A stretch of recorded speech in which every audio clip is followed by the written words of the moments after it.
This is your presenter Asloob Mudassar, and I am presenting slide number 78 of the course on laser physics. Question is, discuss the physics of simplest Fabry-Perot interferometer, abbreviated as FPI. Derive an expression for the power transmission through FPI. Define the terms free spectral range and finesse of the interferometer. What is the usefulness of FPI for a laser system? The answer is, the simplest FPI consists of two plain and parallel, partially reflecting and partially transmitting glass plates containing a medium of refractive index Nr and separated by a fixed distance equal to capital L. Assume that a plane wave of frequency nu is incident on the first plate of the FPI at an angle theta prime as shown in figure 78.1. That is this figure. You can see that it is a simplest Fabry-Perot interferometer. It consists of two parallel glass plates separated by a distance capital L as written on top of it. Capital R1 and capital R2 are the power reflectivities of the first surface and the second surface. You see that the first surface is glass plate 1, the second surface is glass plate 2. A beam of intensity E0 is incident at an angle theta prime with the normal to the first surface. Then the light will undergo many oscillations, and at each interaction with the second surface the light is also transmitted. The transmitted parts of the rays have been shown as E1, E2, E3 and E4, all at an angle of theta prime with the normal to the second surface. And Nr is the refracting index of the medium, that is of the glass plate, of the medium between the two glass plates. The caption is transmitted waves through the simplest Fabry-Perot interferometer. And you know that E1, E2, E3 and E4 are the transmitted waves, and E0 is the incident beam at an angle theta prime.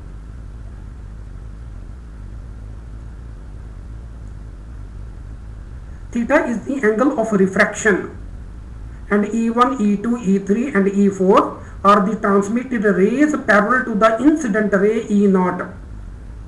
So you can see that E1 is parallel to E0 and all the other rays E2, E3 and E4 are also parallel to E1 and in turn are parallel to the incident beam ray R0.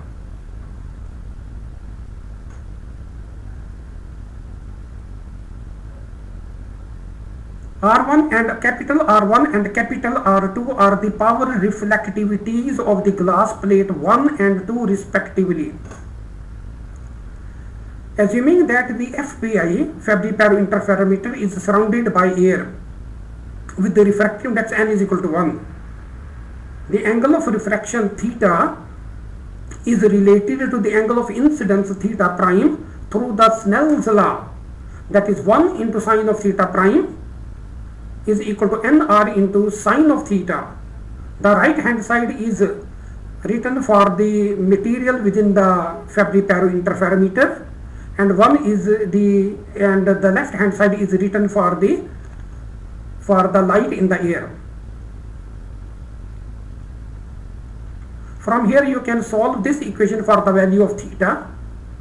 So theta becomes equal to sine inverse of 1 over Nr multiplied by sine of theta prime, as given in equation number 1.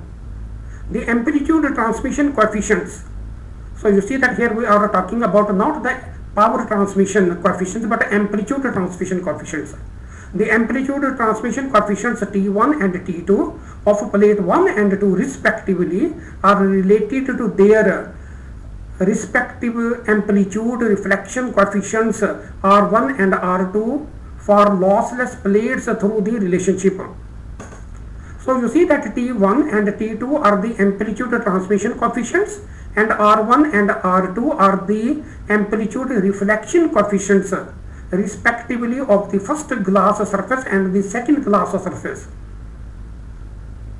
So in terms of amplitude transmittance, we can write T1 square is equal to 1 minus R1 square. Similarly, T2 square is equal to 1 minus R2 square. So T1 is written for the surface 1 and T2 is written for the surface 2. And T2 is the amplitude that is transmitted at the surface 2. R2 is the amplitude that is reflected at the surface 2. Similarly, T1 is the amplitude, is the value of the amplitude that will be transmitted through the surface 1, and R1 is the reflection coefficient at the surface 1. So these are the relations that we shall be using. That is T1 square is equal to 1 minus R1 square, and similarly T2 square is equal to 1 minus R2 square respectively in equation number 2 and 3. The amplitude transmission of ray is given by, so this is what we are talking about ray 1, that is we are talking about the transmission of amplitude E1, that is equal to E0 into T1 into T2 into e to the power iota phi, where phi is the phase shift that the ray 1 has suffered during its propagation from plate 1 to plate 2. So let me explain this with the help of the figure.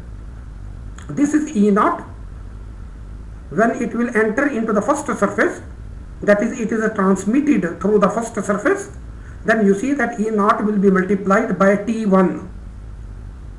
So here after the first surface we have the amplitude which is equal to E0 into T1. Now the light will travel in the form along the arrow direction up to the second surface. So just before the surface it would have covered a phase which we have denoted it by phi.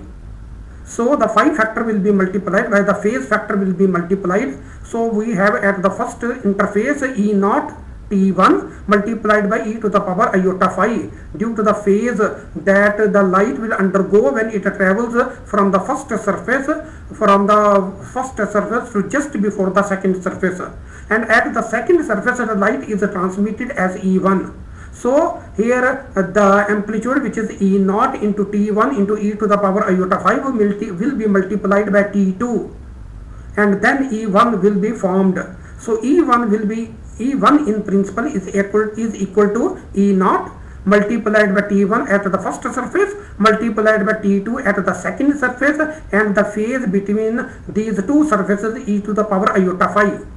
So that's why I have written this E1 is equal to E0 into T1 into T2 e to the power iota phi as in equation number 4.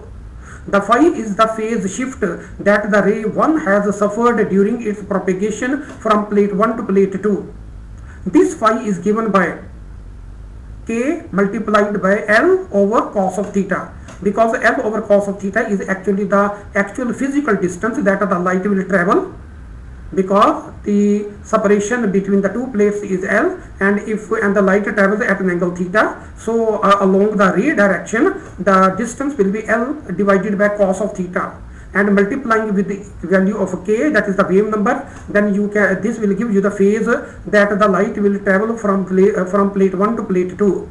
So phase value is equal to K into L divided by cos of theta, and K is equal to 2 pi over lambda nr, where lambda nr is the wavelength of the light in the medium nr, and then of course the rest of the term is L over cos of theta on the right of it.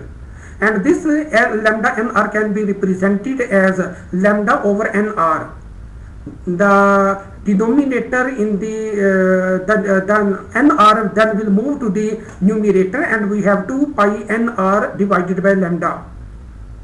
So this lambda is actually the wavelength of the light in air, and lambda nr is the wavelength of light in the Fabry-Perot in the Fabry-Perot plates, within the two plates of the Fabry-Perot interferometer. So we have written lambda nr is equal to lambda over nr. So nr has moved in the numerator. So we have 2 pi nr over lambda, and then the other term outside this parenthesis is L divided by cos of theta as in equation number 5. Due to multiple internal transmissions and reflections, rays 2, 3, 4 are produced parallel to the ray 1 with the following amplitudes. So the E2 amplitude will be equal to E1 multiplied by R1 R2 e to the power iota 2 phi raised to power 1. You see that this E1, actually this E1 just before the second surface is reflected. So here it will be multiplied by R2. R2 is the reflection coefficient of the second medium. So when the light will hit on the first glass surface, it will be reflected at an angle 2 theta with respect to the incident beam, and then again this reflection coefficient will be R1. So R1 and R2 will be multiplied, and the light will undergo a phase of 2 phi. Because when the light travels from for example for the ray E0, the light will undergo a phase of phi within the Fabry-Perot interferometer, and when it will undergo two such reflections within the Fabry-Perot interferometer, it will undergo a phase change of e to the power iota 2 phi. So we have two reflectivity coefficients, that is R1 R2 and into e to the power iota 2 phi raised to power 1. So if you multiply E1 with this factor, you will get E2. Similarly, E3 is equal to E2 multiplied by this factor, but if you insert the value of E1 over here, you will get E1 multiplied by this factor raised to power 2. And similarly, you can see that E4 is equal to E1 raised into the same term, that is R1 R2 e to the power iota 2 phi raised to power 3, and so on. So you see that we have expressed E2, E3, E4 in terms of the amplitude E1 of the first ray, and of course some factors that have a power of 1, 2 and 3 respectively for the amplitude E2, E3 and E4 respectively. You can work out the detail of these amplitudes. The phases of all the transmitted rays have been measured from the point on the first glass plate where the incident ray meets. That is, we have measured these phases from this point. That is when E0 is incident on the first surface. So from this point onward, we have measured the phases. You see that I have explained the measurement of phase for the ray E1 when it travelled from the first glass plate to the second glass plate. So it was multiplied by e to the power iota phi. And then you see that the rest of the rays will undergo twice the distance as covered by the ray E1 within the Fabry-Perot interferometer. So the phase will be multiplied e to the power iota 2 phi, and each ray will be encountered two types of reflection. So R1 and R2 will be multiplied for each of the ray E2, E3 and E4. Okay. So you see that you can see that we have all these rays E1, E2, E3 and E4 parallel to each other, forming a beam of ray, for example. And if you place a lens over here, you can focus all them together. A convex lens can be placed normally in front of the transmitted parallel bundle of rays to focus them on a single point behind the lens at its back focal plane. Because all the rays are parallel, it means that a parallel beam will be incident on a convex lens, and the convex lens will focus the parallel bundle of rays at its back focal plane. All the rays will suffer through a constant fixed phase through the lens, which can be ignored. So we can ignore the phases that the rays will travel through the lens and up to the point where the light is being focused by the lens, because these are the constant phases for all the rays, and we can ignore the constant phases. The total amplitude ET can be found through the superposition principle as given. That is, the total amplitude at the focused point ET is equal to E1 plus E2 plus E3 plus E4 and so on. That is all the contribution of the rays which are contributing at the lens plane. And now we are going to substitute the values of these fields that we have shown over here. That is E2 except E1, we have E2, E3, E4 and so on. So substituting these values over here we have E1 as such in the same, that is E1 is E1, and then we have E2 as E1 into within parentheses we have R1 R2 e to the power iota 2 phi raised to power 1, and similarly E3 is E1 multiplied by the same factor raised to power 2, and similarly we have R4 is equal to E1 and the same factor raised to power 3 plus and so on up to infinity, because we are considering a large number of rays. And we can take E1 common from all these terms. So we have within the curly brackets 1 plus R1 into R2 e to the power iota 2 phi raised to power 1, and similarly raised to power 2, raised to power 3, the same factors raised to power 2 and 3 and so on up to infinity. That is large number of rays.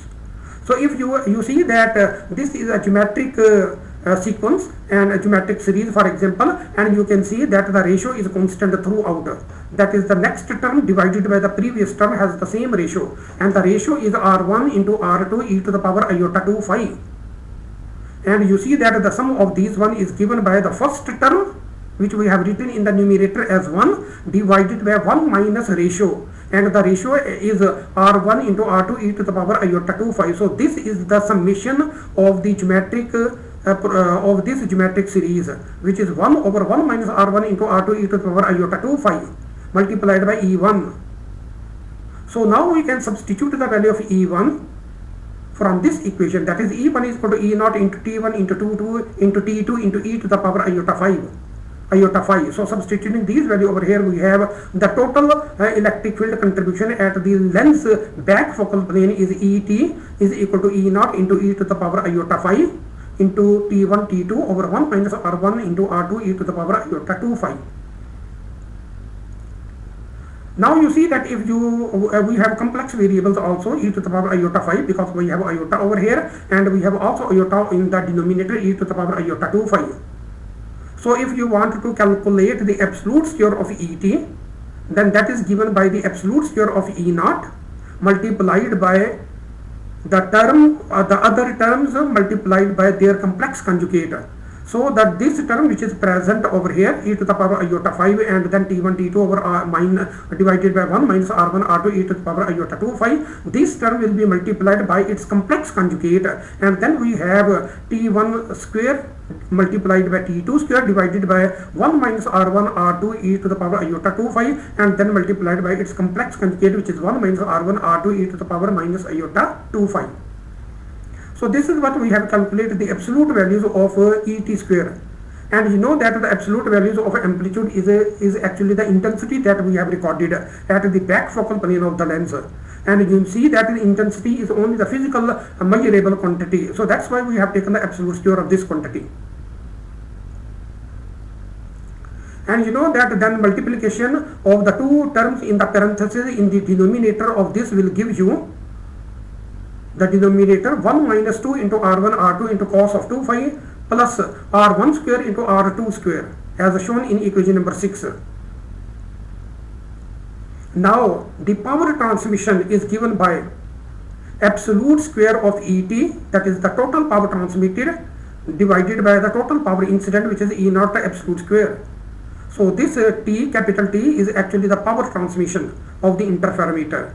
And you know that that is simply followed from equation number 6 and is given in equation number 7. So capital T is equal to T1 square into T2 square over 1 minus 2 into R1 R2 cos of 2 phi plus R1 square into R2 square. Now we can also express this capital T in terms of the power reflections. That is in terms of capital R1 and capital R2. Capital R1 and capital R2 are actually the power reflections of the first glass plate and the second glass plate.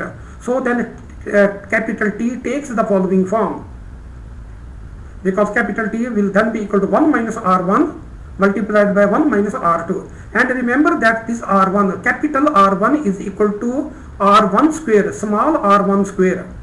And similarly capital R2 is equal to small r2 square. And you know that T1 square is equal to 1 minus R1 square, small r1 square. And similarly T2 square is equal to 1 minus r2 small r2 square, and these r1 square small r1 square was replaced by capital R1, and small r2 square was replaced by capital R2. And similarly for the denominator, we have the total expression as is given in equation number 8, which is capital T is equal to, in the numerator we have 1 minus R1 multiplied by 1 minus R2, and in the denominator we have the square of 1 minus square root of R1 into R2 plus 4 into square root of R1 into R2 multiplied by sine square phi. And again you know that phi is the same as given previously, that is in this equation. We have calculated the value of phi in equation number 5. So again we are also reproducing the result from equation number 5, but with a little modification. So now again phi is equal to k into L over cos of theta. Again this is the same term as from equation number 5.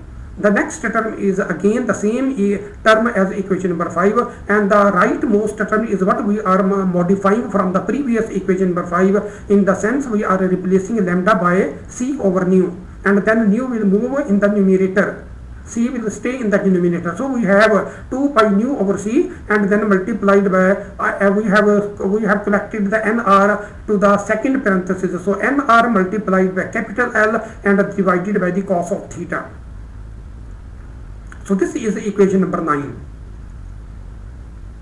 Plot of power transmission, that is a plot of capital T from equation number 8 through the Fabry-Perot interferometer for arbitrary values of R1 and R2 versus the frequency of the incident beam nu is shown in figure 78.2. You can see this figure 78.2. The caption of the figure is a plot of a power transmission capital T through the Fabry-Perot interferometer versus the frequency of the incident wave nu. So the power transmission capital T is plotted on the vertical axis. The frequency of the incident beam is plotted on the horizontal axis. You can see that there are two peaks. One peak is occurring at nu n, other peak is occurring at nu n plus 1, where n is an integer. So for specific values of integer, we have the peaks corresponding to nu n and nu n plus 1. And we have also shown the width of each peak equal to delta nu c. So this is the width of the peak, this is the width of the peak at half maximum. So delta nu c is the full width at half maximum of each peak. And we have also labeled this as delta nu FSR. FSR stands for free spectral range. And this delta nu is actually this delta nu FSR actually shows you the separation in frequency between the two peaks.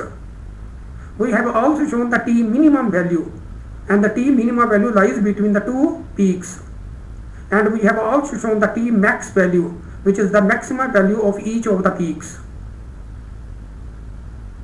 So let's further explain these terms. Plot of power transmission 3 through the Fabry-Perot interferometer for arbitrary values of R1 and R2 versus the frequency of the incident beam nu is shown in figure 2. Peaks occur whenever sin phi is equal to 0. So you see that if you put sin phi is equal to 0 over here, you can get the peaks, because T will have the maximum value when sin phi is equal to 0. Because if the denominator is minimized, then of course T is maximized, and the denominator can only be minimized when you set sin phi is equal to 0. So whenever sin phi is equal to 0, or equivalently when phi is equal to n into pi, that is integer multiple of pi, so then when phi has a value equal to integer multiple of pi, then where n is a positive integer, then of course you will have T to be maximized. So we can insert this value of phi on the left hand side of equation number 78.9, and then we can solve for the value of nu. So we can obtain the value of nu from equation number 9 when phi is equal to n pi is replaced on the left hand side. Then solving this equation for nu gives us nu n is equal to n into c over 2nr into L divided by cos of theta. So this is the value of nu n. You see that when you have an incident beam containing many frequencies, then you see that the peak will occur only at the frequency which satisfies this expression as given in equation number 10. So if this expression is satisfied, then of course the peak will occur at that one. The next peak will occur for a value which is nu with a subscript n replaced by n plus 1, and also on the right hand side replace n by n plus 1. Then the second peak will occur at that frequency of the incident beam. So it means that in the incident beam you can identify certain frequencies because those frequencies, the peak will occur only when the frequencies will satisfy the equation number 10. So if you have incident beam containing unknown number of frequencies, then of course you will get such spectrums where you will have other frequencies are also present, but you see that these frequencies have lower values, lower transmission coefficients, lower power transmission coefficients, which are minimized in the center between the two peaks, and then of course the power transmission will increase for such frequencies, and it will be optimized and it will be maximized only when the frequencies will obey the relationship given in equation number 10. So it means that we can identify the unknown frequencies in the input beam by looking at the spectrum. So if we have two peaks, for example, which we have shown over here, only the two peaks, though many such peaks can exist for different values of n in the equation.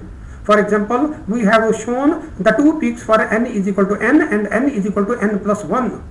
But you see that there could be other many peaks corresponding to many other frequencies. But if we could explain only for these two frequencies, the peaks corresponding to these two frequencies, the rest of them are also explained automatically. And you know that delta nu FSR, which is the free spectral range represented in terms of delta nu, that is in terms of the frequency, is also the separation between the peaks of the two signals. So what is the meaning of delta nu FSR? You see that delta nu FSR gives you the peaks that you want to identify. So if this is large, then of course the peak will be very well separated. But you know that if delta nu FSR is small, then the two peaks can come closer to each other and they can merge out together. And then of course the resolution, that is the identification of different frequencies from the input beam, will not be identifiable. So what is the ideal condition? The ideal condition is that this delta nu FSR should be as large as possible, and the second is that delta nu C, that is the width of these peaks, should be as small as possible. So with these conditions we shall get optimum results. That is, we can precisely identify the frequency nu n and the frequency nu n plus 1, and also we can identify these frequencies very precisely from the input beam. And this spectrum will continue to the other rest of the frequencies also. So many such peaks can occur, and we can identify those peaks provided those peaks satisfy this relationship. And of course the peaks will always satisfy the relationships given by equation number 10. The frequency separation between consecutive peaks is referred to as the free spectral range and is given by delta nu FSR is equal to nu n plus 1 minus nu n. That is, you have this expression nu n, you can compute the value of nu n plus 1, and then from that expression you can subtract the value of nu n, because we have the second peak over a first peak at nu n, and then of course you have nu n plus 1 minus nu n is equal to c over 2nr into L divided by cos of theta. So this gives you the free spectral range, and you know that this free spectral range depends upon the parameters of the Fabry-Perot interferometer, and the parameters are nr, that is the refractive index, and the separation between the two glass plates, which is capital L. C, you know, that is the speed of light which is constant, and it also depends upon the value of the cos of theta. And you know that what is the value of theta? Theta is actually the value that the beam is transmitted into the Fabry-Perot interferometer, and this theta value is in turn depends upon the value of the incident beam theta prime. So by choosing the value of the theta prime, you can also control the value of theta, and in turn you can also control the value of free spectral range delta nu FSR,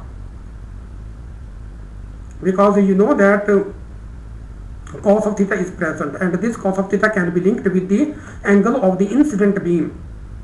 The rest of the parameters are constant or depends upon the value of the Fabry-Perot interferometer. And if you have a Fabry-Perot with fixed separation L, then with fixed of course refracting index, then of course these parameters are fixed by the interferometer, and only here the parameter that we can use to play with the delta nu FSR is the angle of the incident beam on the Fabry-Perot interferometer. Now using sin phi is equal to 0, as we can see that over capital T contains sin square phi, and we have learned that T is maximized when the denominator is minimized, which means that sin square phi can be set equal to 0. So using sin phi is equal to 0, the maximum power transmission from equation number 8 takes the following form. So T max is equal to 1 minus R1 multiplied by 1 minus R2 in the numerator, and the square of 1 minus square root of R1 into R2 in the denominator, as shown in equation number 12. If the two plates are identical, that is having same power refractivities, that is R1 is equal capital R1 is equal to capital R2 is equal to capital R, and remember that capital R1 is equal to small r1 square and capital R2 is equal to small r2 square. So we are setting these two equal to capital R, where capital R can take any value, then T max will be equal to 1. So if you set R1, R2 is equal to R in this expression, you will see that the T max becomes equal to 1, that is independent of the value of R, Transmission minimum, T minimum, can also be calculated from this expression, in which case sin square should have the maximum value, then T will have the minimum value. So under that condition, you can see that sin square phi should be equal to 1, and this occurs in the midway between the two maxima, that is between the two peaks, and is obtained by setting sin square phi is equal to 1, that is T minimum is equal to 1 minus R multiplied by 1 minus R2 in the numerator, and in the denominator we have the square of 1 plus, you see that here we have a plus sign, 1 plus and the square root of R1 and R2. As shown in equation number 13, the peak width delta nu c, you see that this delta nu c, that is the width of the peak at its half maximum, or you can call it full width at half maximum. So this width delta nu c can be obtained by setting T is equal to capital T is equal to half the value of T max. So if you set, now you see that you have T max over here multiplied by both sides equal to half, you have T max you have half into T max, and similarly half on the right hand side. So this half T max can be the value of the right hand side can be placed over on the left hand side of equation number 78.8, and then solving the equation you will obtain this relationship, that is 4 into square root of R1 into R2 multiplied by sin square of delta phi. Here we have changed phi of the argument of sine with the delta phi, and then equal to the square of 1 minus square root of R1 into R2 as shown in equation number 14. Here the sign of delta phi is approximately equal to delta phi can be used because the width of the peak in the phase coordinate, here you see that we are talking about the phase coordinate, not the frequency coordinates. So we can set a sign of delta phi is equal to delta phi can be used because the width of the peak in phase coordinate delta phi is much smaller than the separation between the peaks in phase coordinates, which is equal to pi. So that is delta phi can be set much smaller than pi. So if you compute the phase difference, phase value between the two peaks, that will come out to be equal to pi. So there is a phase difference of pi from the frequency nu n to the frequency nu n plus 1.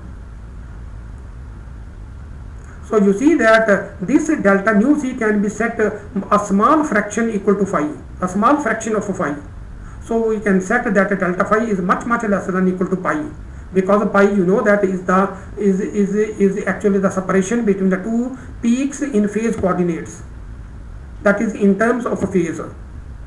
So thus solving delta phi in equation number 14, that is in this equation, solving this equation for the case of delta phi, we get two values of delta phi because we have the trigonometric square, that is the sine square over here.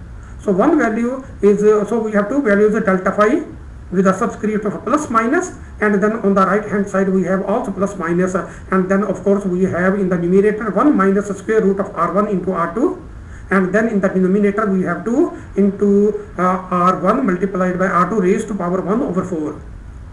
So for the positive sign on the left hand side we have the positive sign on the right hand side, and similarly for the negative sign on the left hand side we have a negative sign on the right hand side, as shown in equation number 15.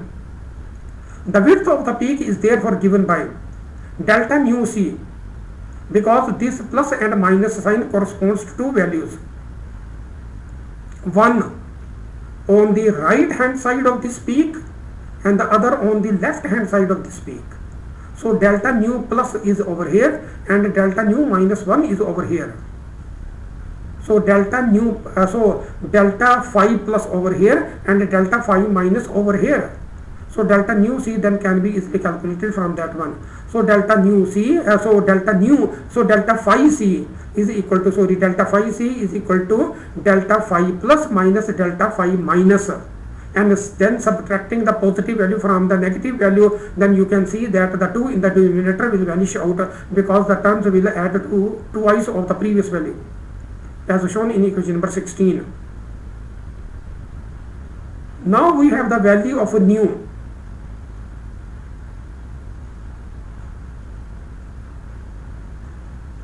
For example, this one, and here we can separate out a term from over here.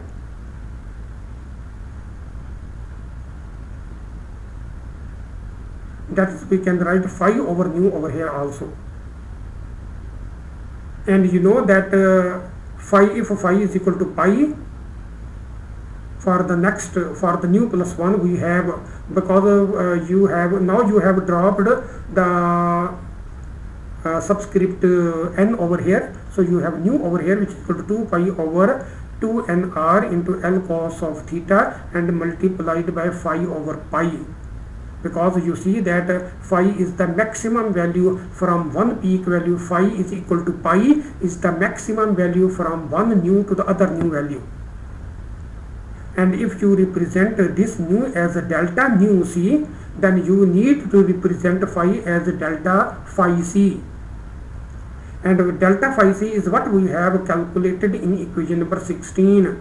So substituting the value of delta phi c from equation number 16 in this expression, we get delta nu c is equal to c over 2 nr L divided by cos of theta, and then we are multiplying it with 1 minus square root of r1 into r2 divided by pi into r1 r2 raised to power 1 over 4, as shown in equation number 17.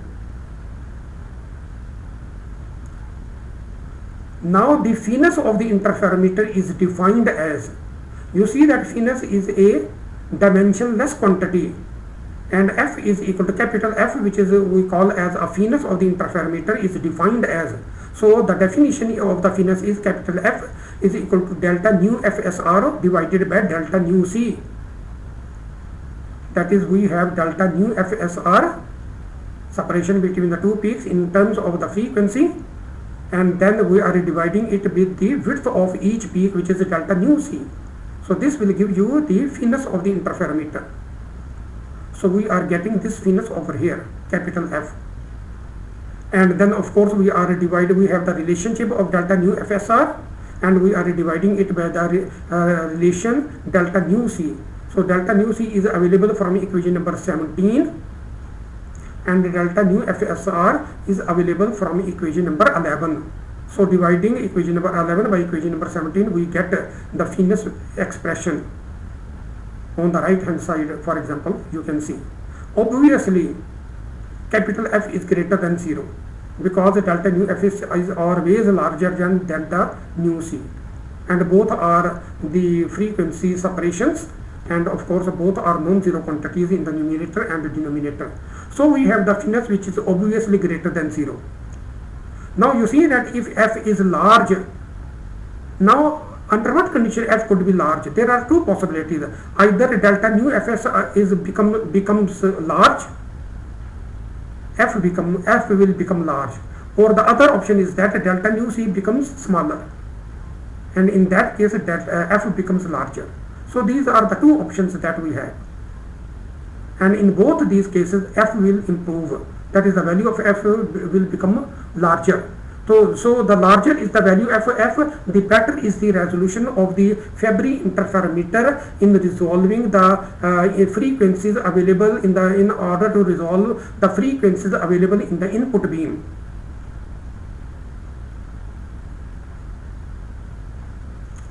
Okay, now finesse is a measure of the narrowness of a peak. Finesse is the measure of the narrowness of a peak compared to the separation between the peaks. We have assumed lossless plates, for example, for which we have written T plus R is equal to 1. That is, the glass plates, that is the two glass plates of the Fabry interferometer, will not absorb any part of the optical power, because we have assumed them as lossless, and under that condition we have written T plus capital R is equal to 1. That is the power that is the power transmittivity, and power reflectivity is equal to 1 at the surface. But if both plates are lossy, having equal power absorption capital A, then that is the power absorption is capital A for both of the plates, then we have T plus capital R plus capital A is equal to 1 will be valid. FPI, Fabry-Perot interferometer, is a component that can be used in a laser cavity to select a particular frequency, because you can identify particular frequency in the incident input beam. So if there are many wavelengths traveling in a laser cavity, you can place the Fabry-Perot interferometer close to one of the coupler, and then of course one of the wavelength, you see that one of many wavelengths can be separated in the form of these peaks, and you can select one of these frequency out of many frequencies oscillating in the laser cavity.